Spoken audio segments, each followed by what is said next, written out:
Oiê, bom dia! Se você está assistindo essa aula agora pela manhã, se não, deixou para tarde, boa tarde. Para noite, que não é o indicado, boa noite. E aí, tudo bem com vocês? Bora falar de arte? Hoje é sexta-feira, né, oitavo ano? Sexta-feira é dia de falar de arte. Ok, pegue o seu livro, abra na página 28 do seu livro e bora lá falar de arte. Vamos! Tô adorando o material que vocês estão me enviando. E também gostei muito da proposta, da participação, desculpa, não proposta, da participação de todos vocês aí no desafio no Dia Internacional da Dança.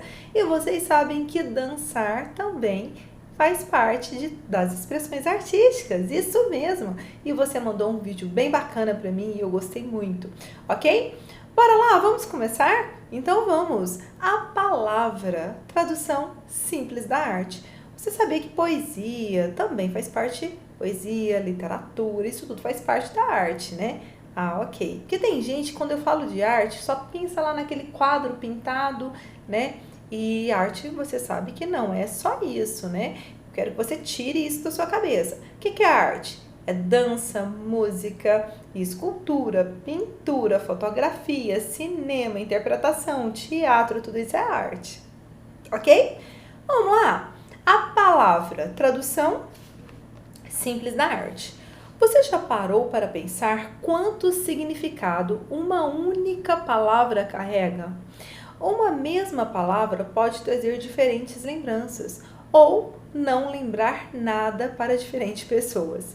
Como as palavras híbridas propostas nesse trabalho de Jorge Mena, essas possibilidades de interpretações se multiplicam. Nascido em Araçatuba, São Paulo, em 1970, Jorge Mena é artista visual e pesquisador que envolve no seu trabalho desleituras, a palavra, a escrita e a crítica. Jorge também é professor adjunto no Instituto de Artes da Universidade Estadual do Rio de Janeiro. Ok, aqui está falando um pouquinho sobre a palavra, né? E a palavra, você acha que a palavra pode te causar sensações? Sim? Não? Claro, a palavra ela está ali para simbolizar principalmente emoções. Quando eu falo fome, você sente fome? Quando eu falo tristeza, você já associa ao sentimento de tristeza. Quando eu falo fome, você já associa a alguma comida, né? Não é isso? Quando eu falo alegria, associa um sentimento, não é? De alegria.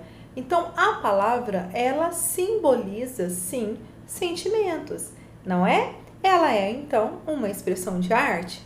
Então, vamos saber. Sobre o tema penso. Essa palavra marcou a minha vida. Qual palavra que marcou a sua vida? Escreva aí, ok? Você vai escrever somente a palavra, ok? E aí a gente vai continuar. Construa uma teia de palavras significativas para você e registre no esquema abaixo. Após refletir sobre elas, mostre aos seus colegas aqui quais palavras são importantes para você. E aqui você vai escrever várias palavras. Quais são as palavras que são importantes para você? Amizade, amor, família, escola. Você vai escrevendo, tá? Qualquer palavra que fizer sentido para você, que for importante para você, você vai escrever, tá certo? E aí você vai montar a sua teia de palavras. Só que a gente não vai mostrar para os colegas, tá? Porque a gente não consegue fazer essas dinâmicas em grupo ainda, tá certo? Então a gente não vai mostrar para ninguém por enquanto, ok? Vamos continuar? Vamos lá? Então vamos!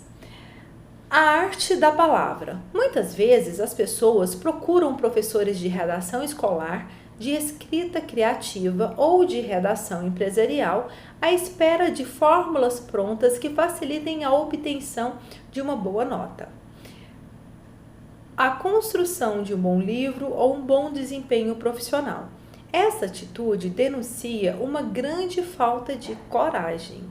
Escrever é apaixonar-se pelas palavras, é conhecê-las a fundo, lidar com elas diariamente, com força e carinho, sem violentá-las, e respirá-las, é saboreá-las, ser um artista da palavra. Ser um artista da palavra. Escrever é conhecer-nos, porque escrever é ampliar a consciência que temos de nós no mundo e de nós dentro do mundo. Podemos descobrir que somos superficiais se o que escrevemos é superficial, que somos desorganizados ou emotivos, ou fleumáticos, ou imaginativos, ou intuitivos, ou práticos, ou irônicos, ou misantropos, ou cruéis, ou amorfos, ou coléricos, ou fanáticos, ou céticos, ou cínicos, ou altruístas. Quem escreve precisa ler muitos livros, sem dúvida. É ótimo, por exemplo, colecionar dicionários da nossa e de outras línguas, pesquisar a etimologia de certas palavras. O dicionário é o pai dos inteligentes. O dicionário é a fonte de inspiração, reflexão e ampliação da nossa consciência dentro desse país linguístico, cujas fronteiras estão nas almas mais do que nos mapas. Corroborando com isso, a leitura é um modo de ver e uma forma de viver. Nós encontramos nas palavras um microscópio para captar o que fica nas entrelinhas, um telescópio para observar o que está longe, um periscópio para ver em todas as direções. Reler é um verbo insistente, que não tem medo de repetição. O próprio verbo reler é um duplo ler, pois se eu leio, reler de trás para frente, ele fica exatamente igual. É reler para cá, reler para lá. Mas quem reler, lê. O diferente no igual. Nunca lerá a mesma coisa que, no entanto, está no mesmo texto. Os releitores são estimulados para ler as entrelinhas, e é o escritor que provoca a releitura, na medida em que provoca o leitor para sair da superficialidade e da indecisão. O leitor que relê foi cativado. O leitor deve sair diferente de uma leitura. Bem informados seremos se soubermos, no critério e no bom senso, exercitar a arte da palavra e da leitura, distinguindo para apreciar e divulgando nosso amor à cultura sem perder o bom humor. Jamais. Diálogos com o tema. Gente, esse texto, ele falou muito sobre a leitura, né? Sobre o amor à leitura. Como é que nós podemos, né, ter uma facilidade para lidar com as palavras? Lendo, se apaixonando por elas. Lendo e lendo. E não só lendo, né? Você tem que procurar também pesquisar sobre a formação das palavras. É você se encantar, se apaixonar pelas palavras. E cada vez mais, quando cada vez mais você tiver intimidade com essas palavras, mais você vai poder usá-las da forma correta, escrevê-las da forma correta e conseguir expressar as suas ideias por meio delas. Tem muita gente que a cabeça funciona tão bem, a oralidade funciona tão bem, mas na hora de colocar no papel não funciona muito bem. E por que isso acontece? Porque muitas vezes essas pessoas não têm muita intimidade com as palavras e aí tem dificuldade de expressar tudo aquilo que ele pensa, tudo aquilo que ele acha por meio das palavras. E aí o seu texto muitas vezes fica pobre, fica ruim, fica mal escrito, fica superficial e ele nunca consegue expressar por meio das palavras exatamente aquilo que ele está pensando. E isso causa uma angústia muito grande. Então, para que isso não aconteça com você, o que você deve fazer? ter intimidade com as palavras. Isso mesmo. Crie uma intimidade com as palavras. E através dessa intimidade, você vai conseguir expressar cada vez melhor o que você quer que o seu telespectador entenda, né? Ok. Vamos agora para os diálogos com o tema. Página 31, diálogos com o tema. No texto, o autor esclarece que muitas vezes procuramos professores e especialistas para escrevermos melhor. Essa atitude é classificada como falta de coragem. O que você acha dessa afirmação? Você, resposta pessoal. Por qual motivo devemos conhecer as palavras a fundo, lidar com elas, ou seja, ser um artista da palavra? Por qual motivo, hein, gente? Quanto mais intimidade nós tivermos com as palavras, a gente vai saber usá-las da melhor forma. Então, eu acho que é isso, né? Então, você vai escrever aí.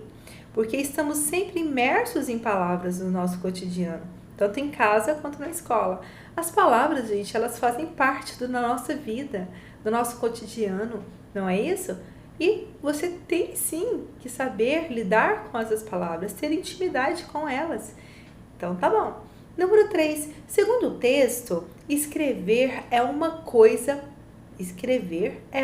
das coisas mais interessantes e importantes que o ser humano possa fazer. Conforme o autor, por que escrever é tão importante? Gente, por que escrever é tão importante? O autor descreve que a consciência, o ato de escrever, ele amplia a consciência. Isso mesmo, ele amplia a nossa consciência, a consciência que temos de nós e do mundo, né? E nós estamos o quê? Dentro do mundo. Então, escrever amplia a nossa consciência de nós mesmos e do mundo que estamos inseridos. Ok, número 4. No terceiro parágrafo, há palavras que não costumamos ler com tanta frequência. Listamos a seguir algumas dessas palavras. Procure no dicionário os seus respectivos significados. Emotivo. O que quer dizer emotivo? Eu quero que você pegue o seu dicionário e busque o significado. Isso mesmo. Tenha intimidade com o seu dicionário. O dicionário, como falou no texto, é o pai dos inteligentes. Isso mesmo. Fleumático. O que significa fleumático? Imaginativo. Intuitivo. Quero que você pesquise. Página 32. Irônico. Misantropo. Nova essa palavra, né? Misantropo. Amorfo. Colérico. Cético. Cínico, altruísta, ok? Você já ouviu falar do acróstico? Com certeza sim. Com certeza você já fez um acróstico. Os acrósticos são formas textuais em que a primeira letra de cada palavra, frase ou verso forma uma palavra ou frase. Pode ser simples, como com frases ou palavras que não tenham ligação entre si, ou pode ser o encerramento de uma poesia. Eis um exemplo de acróstico simples. A gente tem aqui o acróstimo, gente, é você pegar uma palavra e cada letra dessa palavra que você escolher, você formar uma frase ou você formar uma outra palavra, tá? Essas palavras ou essas frases que você formar, elas não precisam ter ligação uma com a outra, tá? Se você quiser, pode ter, mas não necessariamente. Olha aqui, nós temos um exemplo de vida. Vida. Essa é a palavra escolhida. Ele colocou essa palavra na forma vertical. E cada uma dessas letras dessa palavra, ele escreveu outra palavra. Verdes iguais desejamos amar. Verdes iguais desejamos amar.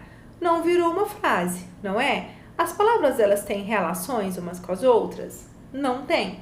são palavras que não têm nenhuma conexão uma com as outras, né? Se você ler cada uma delas, são palavras independentes e são palavras que não passam a mesma mensagem, nem têm ligações. Mas você poderia bolar uma frase por meio do acróstico. Você pode colocar a primeira frase que tem uma ligação com uma segunda frase, uma continuidade com a terceira ou com a quarta, ok? Então tá. Então agora você vai criar acrósticos. Para as palavras abaixo. Nós temos 3 palavras. E essas 3 palavras você vai criar acróstico. A palavra é criar. Você vai escrever uma palavra com C, uma com R, uma com I, uma com A e outra com R. Pode ser frase? Não, porque ele pediu o quê? Ah, não, aqui ele falou, cria acróstico para as palavras abaixo. Pode ser acróstico de frase, não tem problema, tá? Você pode criar uma frase que inicia com a letra C, uma frase que inicia com a letra R, e você também pode fazer uma coisa mais bacana ainda, gente, fazer uma ligação de uma frase com a outra, como se fosse uma história contada, vai ficar bem bacana. Próxima palavra é arte. Olha só, aqui a gente pode escolher, ó, A de amor, claro, R de risada, T de tolerância, E de esperança. Pode ser assim. Você vê que as palavras são independentes, nenhuma tem ligação com a outra, tá? Mas você pode fazer uma palavra que tenha ligação com a outra? Pode. L de quê? Pode colocar uma palavra em inglês aqui? Pode, tem problema. Love. I de inteligência. B de beleza. A gente fala E, né? E de educação. R de respeito. D de dedicação. A de amor. Sempre A vai ser de amor. Vamos colocar amável. Pode ser? Ok, melhorou? D de divino. E de espetacular. Olha só, bacana, né? Fazer um acróstico é muito bacana, mas eu quero que você faça um acróstico agora no seu caderno com o seu nome. Aí eu quero ver se você realmente está assistindo essa aula, hein? Não está indo lá só fazendo as atividades, né? E me entregando, e fotografando, e registrando, porque vai acontecer eu passar muita coisa aqui no meio disso aqui, tá? Para eu saber se realmente você está acompanhando. Então eu quero que você faça um acróstico com o seu nome, tá? Um acróstico bem bacana, tá bom? Então vamos lá. Número 6. A leitura é um modo de ver e uma forma de viver. Você concorda com essa afirmação? Justifica sua resposta. Você acha que a leitura é um modo de ver e uma forma de viver? Você acha isso? Você concorda com essa afirmação? Se sim, justifique. Se não, justifique também. 7. A escrita e a leitura são 2 de vários meios que usamos para nos comunicarmos e expressarmos. Quais são as outras formas de expressão que você conhece? A fala, os gestos, expressão facial, são formas de expressão, não é isso? Então, você pode colocar essas. A palavra na expressão artística. Bora pro texto. Em todas as expressões artísticas que conhecemos, a palavra se faz presente, seja ela falada, escrita ou refletida nos gestos do corpo e na interpretação que o intelector da obra consegue traduzir a partir da sua percepção. No capítulo anterior, vimos que a mímica e a pantomima, assim como a dança, conta histórias utilizando o corpo como suporte. A palavra falada, ela estabelece a comunicação com o ator e o espectador. O gesto executado pelo corpo do artista percorre o caminho do silêncio e chega ao espectador pela tradução sensível da palavra que está dentro de quem vê. Sabemos que, no teatro, um dos seus elementos mais importantes é o texto, que pode ser uma longa história de vários personagens, de suas diversas falas e diálogos, ou um monólogo com apenas um personagem em cena contando alguma história. Podemos também assistir ao espetáculo teatral em que não existia a palavra falada, mas sempre haverá a comunicação, seja ela produzida pelo som ou pelo gesto. Nas artes visuais, temos a imaginação que se traduz em palavras na percepção de quem as observa. Pinturas, esculturas, desenhos e gravuras falam, logo se comunicam com o público. E o instrumento que irá intermediar essa comunicação será sempre a palavra. Vimos também, no início desse capítulo, que o artista visual criou sua obra a partir do uso de palavras, que escrita também se traduz em vários significados, a depender da percepção do espectador. Seja qual for a expressão artística, a sua função primordial é a comunicação com o público, seja ele de um museu ou de uma casa de shows.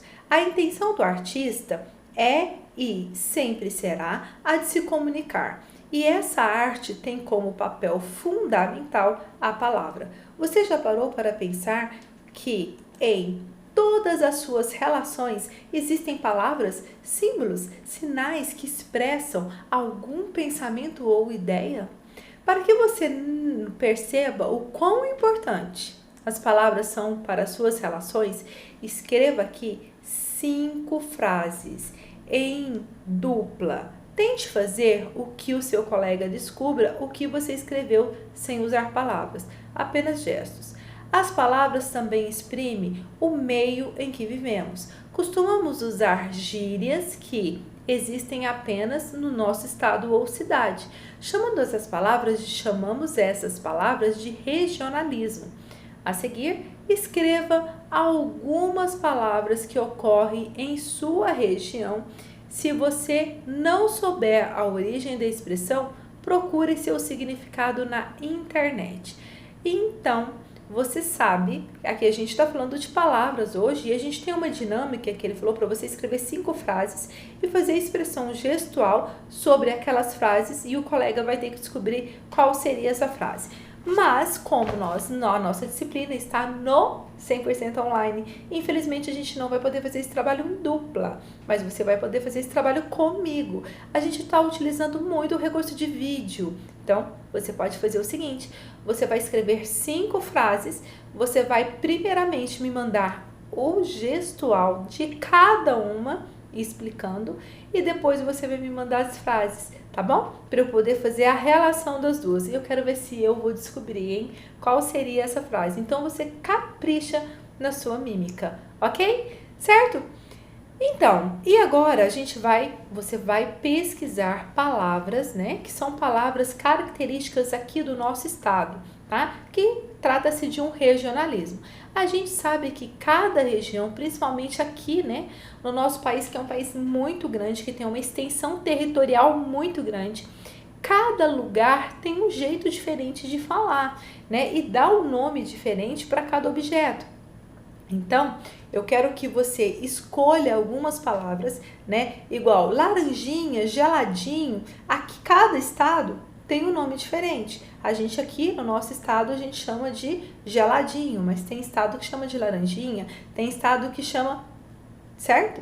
Então, eu quero que você escreva aí palavras que são típicas aqui do nosso estado, tá bom? Se você não souber, você pode pesquisar, tá bom?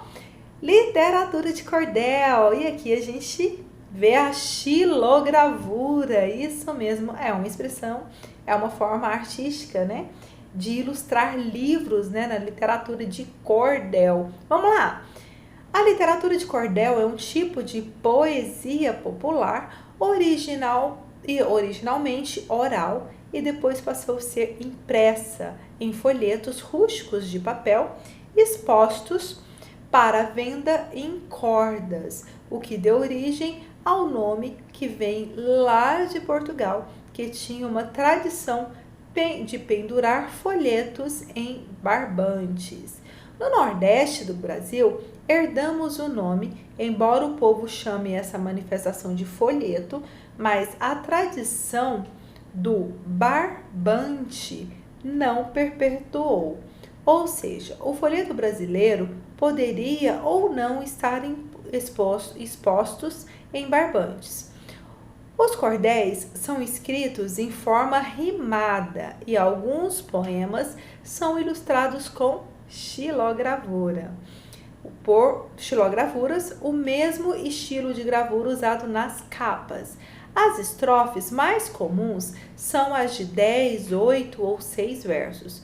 Os autores ou cordelistas recitam esses versos de forma melodiosa e cadenciada, acompanhados de viola, como também fazem leituras ou declamações muito empolgadas e animadas para conquistar os possíveis compradores.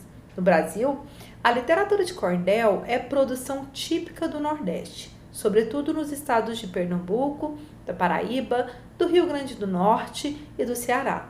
Costumava ser vendida em mercados e feiras pelos próprios autores. Hoje também se faz presente em outros estados, como no Rio de Janeiro, Minas Gerais e São Paulo. O cordel hoje é vendido em feiras culturais, casa de cultura, livraria e nas apresentações de cordelistas. Gente, você já ouviu falar sobre a literatura de cordel? Vocês sabem que a literatura também é uma forma de expressão artística, né? Que ela é arte também. E a xilogravura, ela é a ilustração dessa literatura de cordel, isso mesmo. E a literatura de cordel, ela é bem característica lá nas cidades do Nordeste. E a gente vê que essa ideia de ficar pendurando, né, os folhetos, os livrinhos ali no varal, veio lá de Portugal, isso mesmo. Então vamos lá? Vamos continuar? Você já ouviu falar em repentistas ou repente? Você sabe o que é repente ou repentista? Não? Repentistas são poetas populares que improvisam suas falas, poesias populares, a partir de um tema, seja ele histórico, seja ele do cotidiano. Estão presentes na tradição da literatura de cordel, principalmente no Nordeste brasileiro, enriquecendo a cultura popular do nosso país. O repente teve a sua origem a partir dos trovadores medievais. Atualmente, caracteriza-se como desafios em duplas que, misturando música e poesia, improvisam versos de repente.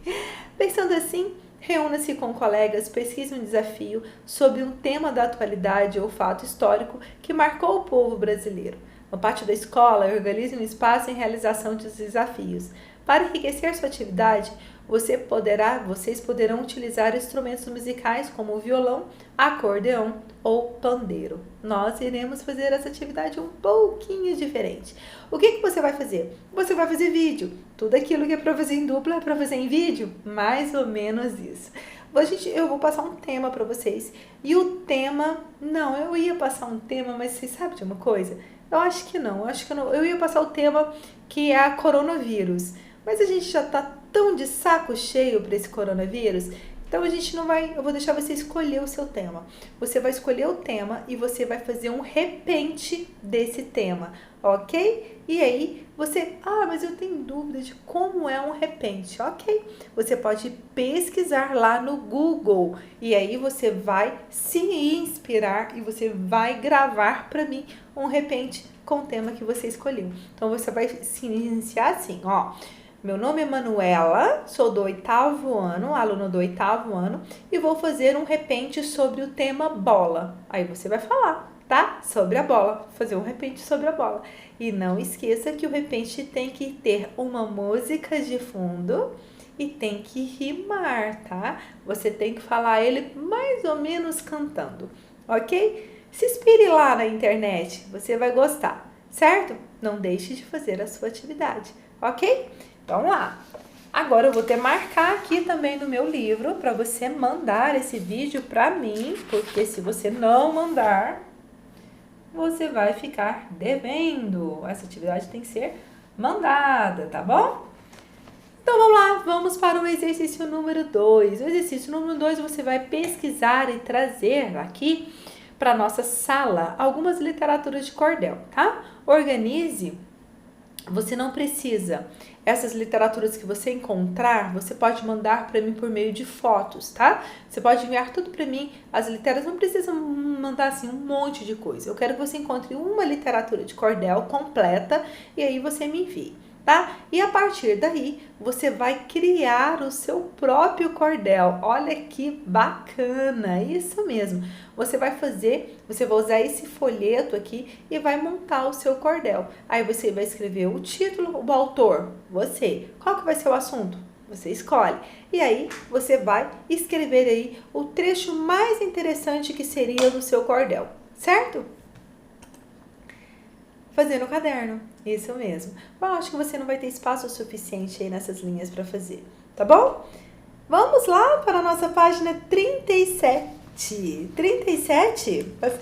Vai ficando tanta coisa para fazer, né? E essa é a nossa última página.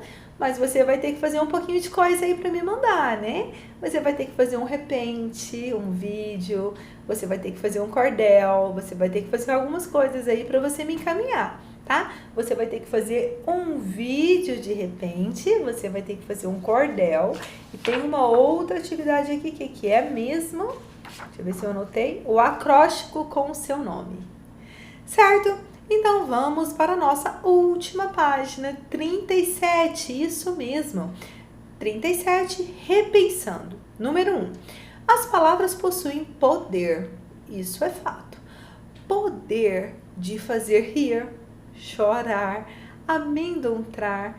Vamos testar esse poder construindo uma árvore das palavras?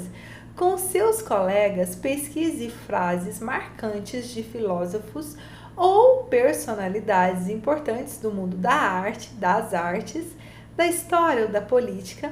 Cole em cole em papéis coloridos ou cartolina e em seguida, utilizando fios de nylon, pendure em um grande galho seco que deverá estar em um jarro no canto da sua sala. Se preferir, observe se existe no pátio de sua escola uma árvore de fácil acessibilidade. Pendure nela as frases que promovem o movimento de leitura e reflexão. Gente, você vai fazer essas frases no seu caderno, tá? Mas, montar essa árvore, né? A árvore das palavras, mas você não precisa montar numa árvore, num cantinho da sua casa, no pátio da escola, não precisa fazer assim. Você vai fazer no seu caderno mesmo, tá? Ampliando o conhecimento. Vamos ampliar nosso conhecimento de uma forma pouco diferente. Convide um parente para fazer com você. Ao lado, você encontrará uma lista de palavras bem diferente uma das outras. Pergunte ao seu convidado quais os significados ele atribui a essas palavras. A ideia é que ele responda com a primeira informação que vier na mente. Anote e em sala converse com seus colegas sobre as diferenças e semelhanças das respostas. Eu quero que as palavras já estão aí, tá? As palavras são essas aqui, ó. São essas: altruísta, amor, cidade, emotivo, família, floresta. Gente, a gente vê muito isso nesses programas de entrevista na televisão. Eles falam assim, gente, eu vou falar uma palavra e você vai falar uma palavra, o que representa para você, em uma palavra. Altruísta, aí ela fala amor, família, cidade, Goiânia, emotivo, meu cachorro, família, tudo, floresta, amo, imaginação, tenho muito, intuição. É assim, parece que eu não tô tão imaginativa hoje.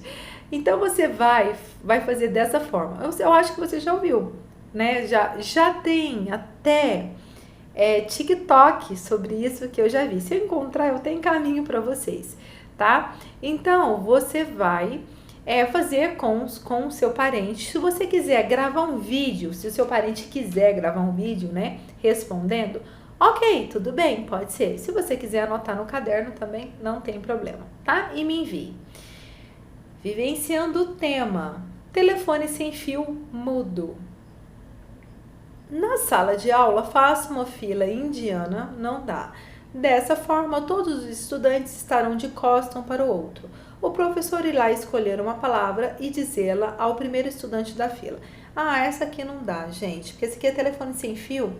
A gente já brincou disso. Eu acho que você já brincou disso. Eu também já brinquei muito disso na minha infância. E é assim. O professor fala, monta uma fila e o professor fala uma palavra, você vira, fala pro colega, o colega vira e fala pro outro, fala pro outro. Lá no final, a palavra já mudou completamente. A gente começa com uma palavra, chega lá no final, qual foi a palavra? Ele vai falar outra palavra. Isso acontece muito com fofoca, né, gente? A pessoa fala uma coisa, muda um pouquinho a história para ficar mais interessante, o outro muda mais um pouquinho, o outro muda mais um pouquinho. Quando chega lá no final, meu Deus, já não é nem aquela história mais, é outra história. Então é mais ou menos isso. Mas esse, vivenciando o tema, telefone sem fio mudo, esse a gente não vai fazer mesmo, tá? Porque geralmente aquilo que dá para fazer de forma individualizada nessas propostas, eu peço para que você mande o vídeo e a gente consegue fazer. Mas essa aí não vai dar mesmo, tá? Então, nós estamos finalizando a nossa aula de hoje. Você tem muita coisa para fazer aí ainda e eu estou aguardando as suas fotos. Tem muita gente atrasada, hein, gente? Quem estiver atrasado com esse conteúdo, trata de ficar ligado, hein? Faça essas tarefas, me mande essas tarefas. Por quê? Você já sabe, né? Ok. Beijo grande. Até a próxima semana, próxima quinta-feira, nosso encontro de cidadania moral e ética. Beijo grande, bom descanso, descanse bastante, fiquem com Deus, te encontro na próxima semana. Tchau, tchau! Ops!